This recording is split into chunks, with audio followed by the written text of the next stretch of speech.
مشہور واقعہ ہے کہ جب مصر فتح ہوا تو حضرت عمر رضی اللہ تعالی عنہ کا زمانہ خلافت تھا۔ دریائے نیل کی روانی خشک ہو گئی، پانی خشک ہو گیا، تو اہل مصر نے جاہلانہ رسم کے مطابق حضرت عمرو بن عاص جو اس وقت گورنر تھے مصر کے، ان سے کہا کہ ہم ہر سال دریائے نیل کو ایک خوبصورت کنواری لڑکی دیتے ہیں جس کو اس میں ڈال دیتے ہیں، تب یہ چلتا ہے۔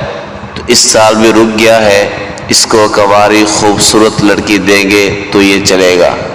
تو حضرت عمرو بن عاص رضی اللہ تعالی عنہ نے یہ پیغام خلیفہ دوم حضرت عمر فاروق رضی اللہ تعالی عنہ کی طرف بھیجا اور سارا قصہ اور ماجرا کہہ سنایا۔ تو حضرت عمر رضی اللہ تعالی عنہ نے ایک رکا لکھا اور روانہ کر دیا، اور حضرت عمرو بن عاص رضی اللہ تعالی عنہ سے فرمایا کہ اس رکا کو دریائے نیل میں ڈال دینا۔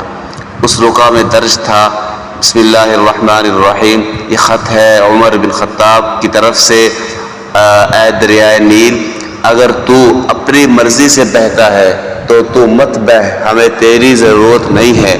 اگر تو خداوند تعالی کی مرضی سے بہتا ہے جو قہار ہے تو ہم اللہ سے دعا کرتے ہیں کہ اللہ تجھے بہا دے۔ لکھا ہے البدایہ والنہایہ اور دیگر کتب کے اندر کہ اس کے بعد اگلے روز سے دریائے نیل ایسا چلا کہ اس کی روانی پہلے سے بہت تیز ہو گئی۔ اس وقت چلا، آج تک 14 صدیاں بیت چکی ہیں، کبھی بھی دریائے نیل کا پانی خشک نہیں ہوا۔ یہ تھا حضرت عمر بن خطاب رضی اللہ تعالی عنہ کا رکا جو دریائے نیل کے سپرد کیا گیا تھا۔